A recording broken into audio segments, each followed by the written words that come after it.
Hi, welcome to Viewpoint. My name is Susan Salomone, and I am the co-host of this show. Unfortunately, our host, Lillian Newman, is not available today. Viewpoint's mission is to educate, entertain, and inspire by presenting programs that inform you on critical issues that face our communities as well as our country. We do this by bringing in guests to speak on subjects that they are expert in. And today, we are lucky enough to have Dr. Dennis Creedon, Superintendent of Schools for the Mahopac Central School System. Thank you very much, Dr. Creedon, for coming on Viewpoint. It's an honor to be here. Thank you for having me. So I know that you're new to Mahopac. Yes. And I was hoping that you could tell us a little bit about where you've come from and what you've done there and some of the things that are so different about Mahopac. Thank you. It's, first of all, being in Mahopac, as I've said several times, is a slice of heaven. The nature in Mahopac and in this area of the Hudson Valley is just explosively alive. And we're now going to have a spring even though we haven't had a winter, so it seems. But in my prior position in Philadelphia, I was both a deputy chief and an assistant superintendent. As assistant superintendent, I had at one point 32 schools, and later on I had about 26 schools, anywhere from 14 to 16,000 students. Some of the best high schools in the city, as well as actually in the state of Pennsylvania, and then some of our most troubled schools. So I had a huge spectrum of the community. At the same time, I was also deputy chief of curriculum. So in that area, I was in charge of the creative and performing arts, as well as those things that enrich the school life, such as library sciences, after-school education, gifted education, athletics, and health, as well as a whole variety of different things, anti-drug education, HIV education, world languages. So the involvement that I had with the cultural community, as well as then with our different programs, was one where I really got to know a lot of Philadelphia and prepared me, in a sense, for optimal growth in a diverse spectrum of areas and concerns. In coming to Mahopac, it's so much different because we aren't a school district that is under financial crisis. We aren't in a community that is struggling with violent crime or a severe epidemic of drug abuse as well as crime associated with it. Mahopac, in many ways, is extremely fortunate. We have programs in our schools that Philadelphia could not imagine. The mere fact that every one of our schools has a psychologist, that doesn't happen in Philadelphia. We don't have many of the programs we have here. So you did curriculum development in Philadelphia? I did curriculum development. The last thing I published was an eight-grade series for grade 1 through 8 on the history of art and music in the city schools. It was a reading program, developmental reading program, with a partnership with the Philadelphia Orchestra and the Philadelphia Museum of Art. The orchestra gave us the rights to their music collection, so they burned a CD by grade level, and the Art Museum gave us the rights to their collection so that we could explain to children not only the history of Philadelphia, but how art and music in any one time period is a communication and culture. So that was the last project that I worked on, and then publishing the curriculum for the teacher guides. But in my position now, I'm looking over an entire school district and working and collaborating with really a phenomenal staff. We have excellent principals, excellent teachers, and the central office staff is amazing. So it's fun. It's a great opportunity to actually work with a community and try and be of service. It sounds a lot different than what you did in Philadelphia. Oh, very much so. Well, for one, how many students are there in the Mahopac School District? 4,400. And how many were in Philadelphia? Altogether, there was over 200,000, but in my district, I had 14,000 to 16,000 at any one time. And how many, is there only one superintendent that would oversee all those? There's one superintendent of the city, and then the assistant superintendents work, and the city is divided up into different quadrants. Okay. As well as then we have assistant superintendents for new schools. I had the new schools for a while, and then that broke out into its own region where these are experimental schools, such as the Science Leadership Academy. And in this school, if you go in, every child is on a Chromebook, every child is actually doing project-based learning, and it's much more like a college campus than you would think of a high school. And in some respects, I'm looking at some of the experiences I had with some of our best schools. Masterman High School is the number one high school in Pennsylvania.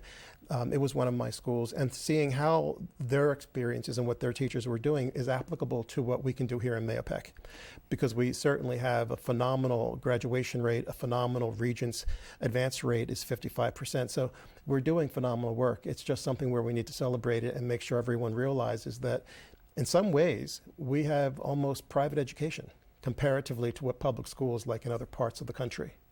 So what is the graduation rate? And altogether this year, I believe it's about 93%. Okay, and what percentage goes on to college? It's almost 80 to 90, if not 100%. It's almost 100%. Go on to of college. the students that graduate go on to college? Yeah. Almost 100%. Okay, that's a lot higher than it was. My kids went to Mahopac as well. Okay. So Justin graduated in 2001. I think it was about 80% or 78% then went on to college, which is still a very high number, relatively speaking. In today's world, it's something where I think young people have to be very careful about what they're thinking they want to be when they grow up, because one of the critical issues is going to college and then being able to leave without having a mortgage, because it's so expensive today, and you have to be very careful how you plan your education to minimize the level of debt you're going to have upon graduation, and then to make sure that the field you're choosing will have the return on the investment that you'll need to pay off those student loans. Absolutely. My son Andrew, right. He went to Emerson College, and that ran about $160,000 for the education, and he actually did sound design. And I mean, it's a very hard field to get a job in. It's mostly freelance. So college isn't for everyone. I agree. College isn't for everyone, but that's where I think we need to really start building an entrepreneurial understanding of how to actually be successful with your own business, and how to actually be creative. We have to look at our young people not only as the next generation, but the greatest resource our nation has.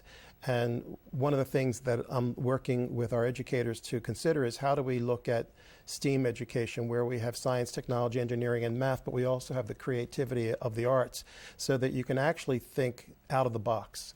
How can you actually think of a problem, but don't just approach it from one dimension. Approach it from multiple dimensions, because that's where you get your eureka. That's where you get your sudden discovery. If we think of some of the greatest scientists that we know, people think of Robert Fulton as the great steamship builder.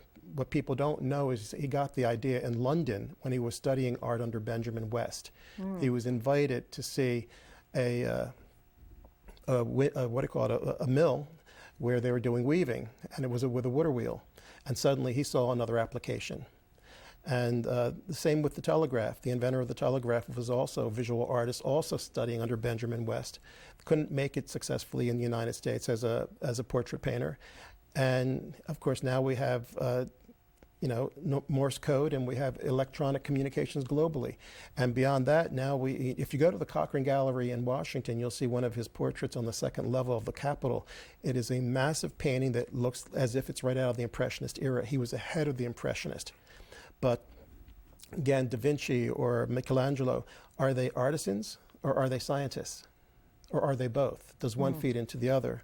Einstein said that his theory of relativity actually came to him from his musical concepts, that his actual musical thinking is where his theories came from.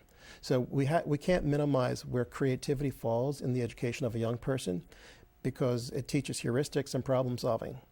Applying that, though, to the core curriculum then gives it another depth of understanding. How to help our young people, if they don't want to go on to college, still know that they can be successful, creative, and productive. But how do they find their niche so that they don't feel they haven't been successful because they didn't get a piece of paper? So what opportunities are there for students that do not want to go to college from Mahopac High School? What do the guidance counselors recommend that the students do if college is not what they want to do right here in Mahopac, in small town America? What is there for these seniors to do that college is not really for them? They don't see any opportunity in a college education. Well, that's where in some respects I don't even know if a young person as a senior is really aware what they want to do when it comes to college. I advocate that young people think of community colleges where you have a price point that is much more reasonable and you can actually graduate with an associate's degree. Because when you're young, you can afford to not only take risks, but also to still dream and think. So I don't want our young people to put all their eggs in a basket and think automatically, oh, college isn't for me, because they don't even know if college is for them. One of the things that I think we have to realize is sometimes young people don't know what they don't know. One of the greatest scientists of the past century, Stephen Hawking, was a minor C student. And it was only when he found his passion that he came to life. A young person may not know what they want to do and think that college isn't for them, but it's just that they haven't found the area that they want to have themselves working in. They haven't found their passion. So, and that's where Joseph Campbell said, if you find your bliss, you'll never have a job, because every day will be an adventure that you enjoy. How do we help our young people find those opportunities, find what makes them happy? Right. How do we? As educators, how do we do that? Well, we do it by offering them an opportunity, a wide spectrum of opportunities. So at Mahopac High School, we have 50 college courses that are being offered in the regular school day. But we also then have a very strong athletics program, a very strong arts program. So there's 50 college courses? What do you mean by that? These are courses that are being offered at the high school where you can gain college credit for taking the course. During your regular school day. School day. That's freshmen through seniors? Yeah, actually you can graduate with almost an associate's degree at this point, or at least 1 year behind your 1 year that is already, you can matriculate as a sophomore. Okay, as a sophomore in the high school? No, as a sophomore in college, if you take the college courses, if you take 8 courses. Yes, I see what you mean. And these are all accepted by the SUNYs. So it's important for our young people to really explore what is it that they want. You know, don't just take one track of learning that you think this is going to get me into an Ivy League school, and therefore I'm not going to take one of the arts. Well, you may find one of the arts is going to help you in your own scientific explorations or your own, self-discovery as to what it is you want to do with your life. Because again, it's about passion. How do you find the thing that's going to make you happy?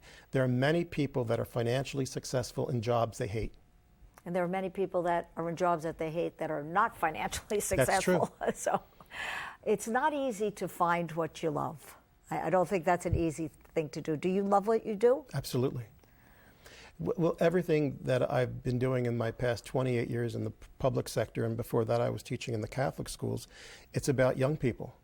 And if you really care for people, you realize these are our children. And you have to do everything you can to make their life better than what you've had. I grew up as a dyslexic in a school system that saw me as a failure. So when I became a teacher, I wanted to experiment in ways that could help the students that were like me succeed. And that's where I became involved in integrating the arts into the core academics. And with the work that I was doing, I was invited at one point to dinner by the director of the opera. She saw my 8th graders come to the opera, and they were not only respectful and behaving well, they actually engaged the opera. And I explained that I taught the opera as a piece of theater and used the libretto as a thing the students could act out in the classroom. I was asked if I could do this citywide. I swallowed hard and said, sure. Went home later that night and wondered, what did I say? They're going to find out I can't spell 3 words in a row. And lo and behold, I wrote a paper with Mort Botel and Susan Lytle at University of Pennsylvania on how the aesthetics can work in teaching and learning environments to really optimize a young person's engagement. And that's the critical part, engaging the young person, getting their attention. But if it's creative, they release endorphins. If they release endorphins in the process, that maximizes recall and retention. So the kids were well behaved, they were engaged, and we did an experiment it worked. The Annenberg Foundation gave the opera enough money to buy my contract from the school board. So for 10 years, I was head of theater education at that point in the Philadelphia Public Schools, but I was also the director of education at the opera for 10 years. And there were, at one point, we had Denise Graves sing her first Carmen in Philadelphia. And in the scene where she gets knifed, the kids cheered. And the director was sitting next to me, and he leaned over and said, "Dennis, what does this mean? The funders are going to wonder about the program." I said, "Listen, these are kids. She's the person who beat everyone up in the schoolyard. She's getting what is coming to her." Okay. Well, when it came for the curtain call, the kids gave her the most outrageous jumping up and down, screaming, standing ovation. She broke down crying on stage. She said she never felt like a rock star. And here the students knew the production well enough that they could disassociate the actress from the character. They hated the character for what she did in the opera, but they loved the performer for how great she was in the role. And with that, the funders realized that the young people were not just, and we're talking 5th grade through 12th grade, that these young people were truly aware of the opera and knew the opera. In some cases, they knew it better than our adults, quite frequently. Well, I'm sure that they knew it better than me, because Yeah. I don't know it. But so have you been able to translate some of this? I know this is only your first year, so you've only been there like since June, maybe? July, 8 months. Okay, 8 months. So have you been able to translate some of this to, substantive class activities on your, high school and middle school level? Well, the first thing we're looking at is actually creating a STEAM program at the middle school. And our hope is to actually build this from the middle school straight through the high school as a unique program that will also have tied into it entrepreneurship education, so that our young people will understand that being involved in the next century is really about not only global communications, but global competition, as well as creative thinking and problem solving. The better we can prepare our young people for that pathway, the more successful they'll be in the job opportunity aspect of their lives. If you're a creative problem solver, if you're a collaborator, if you work in groups, that's what 21st century learning skills are all about. So with this program, this will be basically an experimental program that we're going to try and build. But starting in 6th? Starting in the 6th grade. Yes, okay. And looking forward and to see how we can actually expand this with the technology that we're looking at. From my experience at Science Leadership Academy with Chris Waitman is the principal there. He just received a major grant of $50,000 from one of the major corporations for the work that he's been doing as an innovative principal and actual curriculum designer. In Philadelphia. Right. And he's now an assistant superintendent where he's overseeing other schools that they're trying to now use as a hothouse, so to speak. Okay. But the technology that we're looking at, we're buying Chromebooks and blocks with our Smart School Bond Act. Eventually, we're going to be advocating for parents. The Chromebook, I think right now, if we buy them in bulk, you can get them for $270. Okay. These things have translators in them, that if a child is struggling with writing, the child can speak and it'll write for the child. It also has a translator that if the child speaks Spanish, it can be, in English will be transferred into Spanish, and Spanish can be transferred back into English, so the child can communicate easily with the teacher. And the goal that we have is also with Google Platform and Google for Education is looking at the school as a process, not as a place. Because in the future, with the way the technology is breaking down all the barriers and all the walls, our young people are going to be able to be in global communication with children all over the world or other industry in the world. I mean, today a young person is totally connected 24/7. At times it's a little bit dangerous when young people are looking at their phone and walk into a fountain or if they're not paying attention, and God help us if they actually text and drive. But the goal, I think, with the technology is to really enable the teacher to be much more engaging with the students, and for the students then to have focus groups or small groups that they can collaborate and work with. And basically with Google Education, we can actually have them working together simultaneously on a project over the internet where every child is engaging the same document and co-writing it at the same time. Okay, that sounds quite the chunk of technology. Yeah, it's, the technology is making it very different in the sense of education than what we have had, but it's also making an equity opportunity aspect where a young person who may have processing difficulties in one area or another, the technology is now taking over those areas so that there won't be that difficulty for the child. Because in the end, you don't want to know whether or not the child is good necessarily in very discrete specific skills. Can they think deeply? Can they be a critical thinker? Yeah, I was a teacher in the city. I think you know that because Yeah. we've met a few times. But critical thinking was the buzzwords back in, I was there, the early 2003 to 2013. Yeah. And critical thinking was really like what we were aiming for with the children. I was working in elementary school. Now, many of these children could not even read, to be honest with you. And it seemed like we had, in that school anyway, had jumped over the fundamentals to critical thinking, which was Right. like way beyond what they could do at that developmental time in their lives. And I felt that the math also was very similar to that developmentally they were not ready for some of the math that was given them.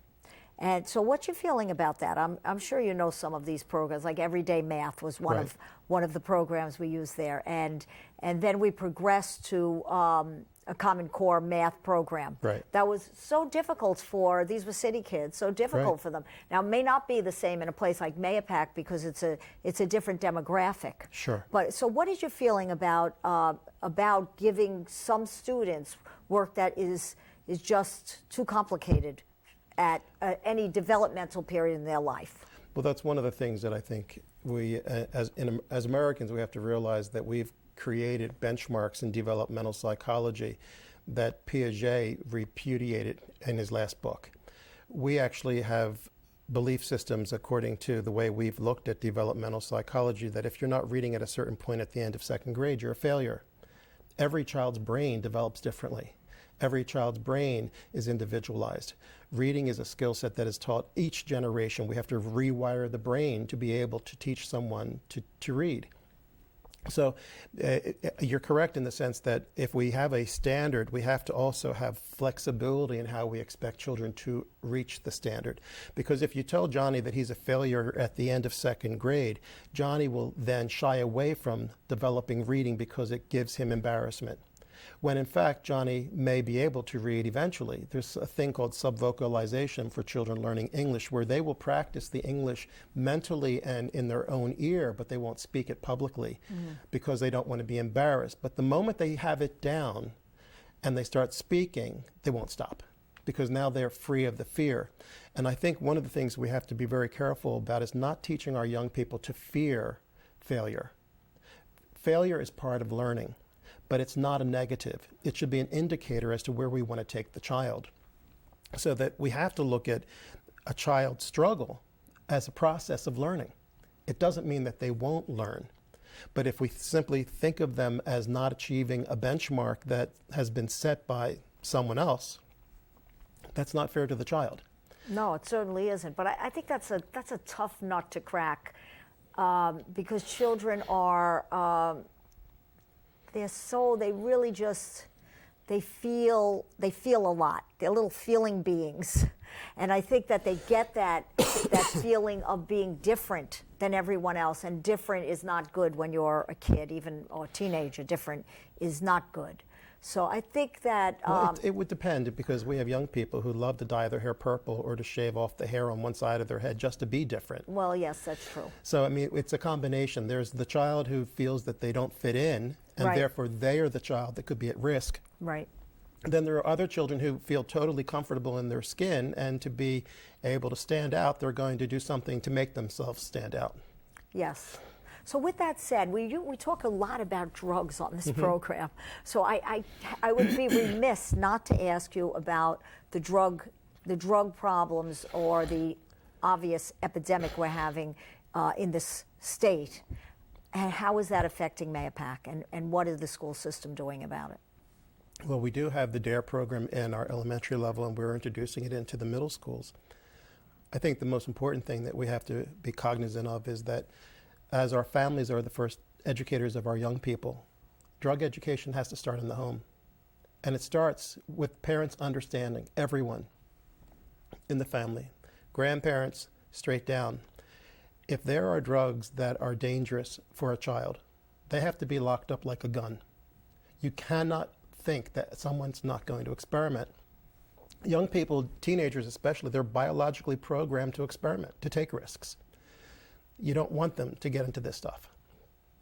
First and foremost, trying to get our young people to realize how dangerous drugs are, but then also when we think of, Judy Weiss is a neuroscientist, she explained that she's doing research on boredom. And she explained that a teenager who is bored actually is having cognitive pain. Okay, that's very interesting. And the boredom can get to a tipping point where the child can't take it anymore. They will either act inappropriately in school, they'll get in trouble in the neighborhood, they'll look for something to risk, they'll look for excitement. That is the first step to a child who's at risk. Wow, that's unbelievable. And I've heard you say that before. Now, I'd like to say that, unfortunately, this is only a 28-minute program, so we are going to have to say to our audience, thank you very much for listening, and thank you very much for coming. And I've heard you say that last part at some of the events we've had about boredom. So It's really important to keep your kids interested and engaged in activities that will keep them away from dangerous activities. Would you agree with that? Absolutely. Okay, thank you very much. And thanks so much for coming on. I really appreciate it. Thanks for having me. I know you're so busy, and I know that you came running down here from Albany, so thanks very much. I appreciate the opportunity.